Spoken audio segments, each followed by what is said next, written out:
Hello किसान भाइयों, मेरा नाम गरिमा चौधरी है और मैं पैसिफिक एग्रीकल्चर कॉलेज उदयपुर में पढ़ती हूँ।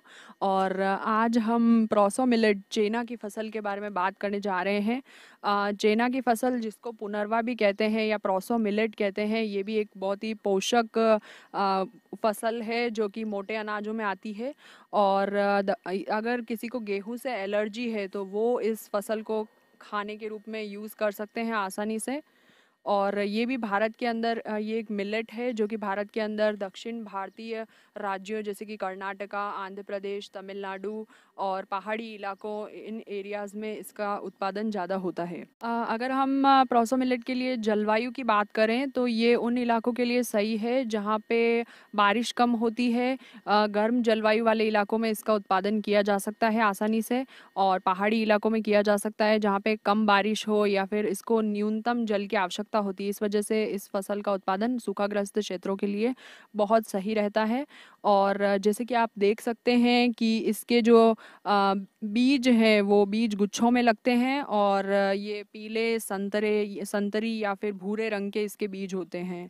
और इस फसल की बुआई की अगर बात करें तो ये 20 सेंटीमीटर या 25 सेंटीमीटर कतार से कतार की इसकी दूरी रख सकते हैं आप। और बीज दर इसके अंदर 8 से 12 किलो पर हेक्टेयर के हिसाब से बीज दर का इस्तेमाल होगा इसमें।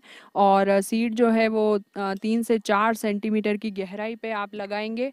और इसमें निराई गुड़ाई ज़्यादा नहीं करनी पड़ती है, एक दो बार खरपतवार निकालेंगे तो आसानी से काम हो जाता है। और पानी की इसको ज़्यादा आवश्यकता बिल्कुल भी नहीं होती है। इसको पानी की आवश्यकता, एक इरिगेशन अगर बहुत ज़्यादा सूखा पड़े तो आप टिलरिंग स्टेज पे दे सकते हैं।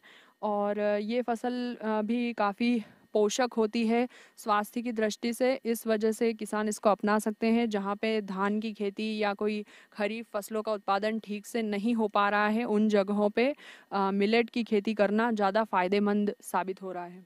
अगर हम मिट्टी की बात करें तो ये अनुपजाऊ मिट्टी में भी आराम से उगाई जा सकती है। दोनों तरह की, अमीर और गरीब दोनों प्रकार की जो सॉइल होती है उसके अंदर इसका उत्पादन आसानी से किया जा सकता है।